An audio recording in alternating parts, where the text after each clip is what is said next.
2024, we have all said it. When will construction on I-35 be over? Unfortunately, it's just beginning in Waco. Austin Meek makes it his job to know everything about Waco business news. He's joining us this morning. So, Austin, tell us, how will construction of widening I-35 affect our local businesses? So right now the proposal is to spend about $300 million to redo I-35 from Loop 340 North, which is where that Round American Bank is, all the way down to 12th Street.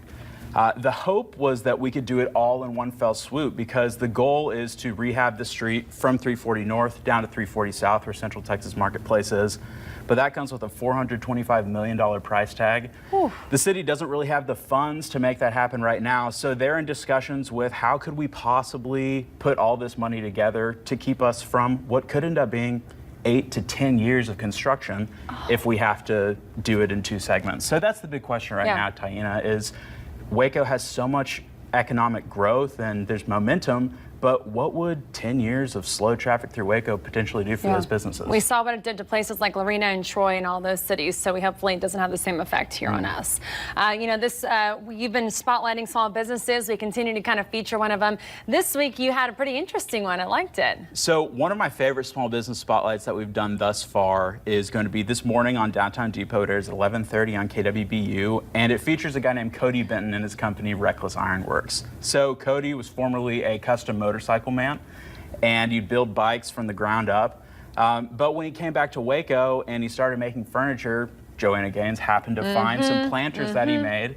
And since then, it's just sort of been this waterfall effect. So he's worked with some of the best brands in Waco: Balcones Distilling, Common Grounds, Harp Design Company, Waco Work.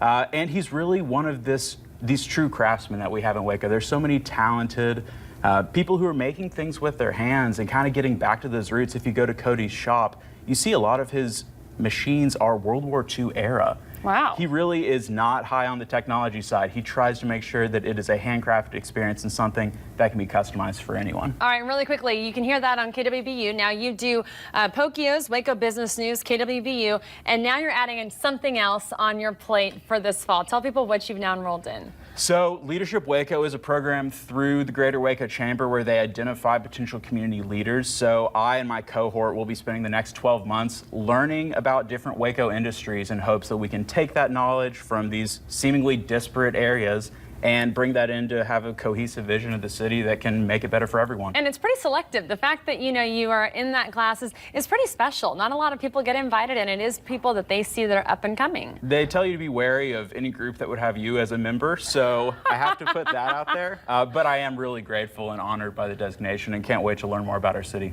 All right, so we've got more coming up. In fact, we're going to tell you about maybe what Magnolia plans to do with that building they just bought. Stay with us in 20 minutes. Austin will be right back.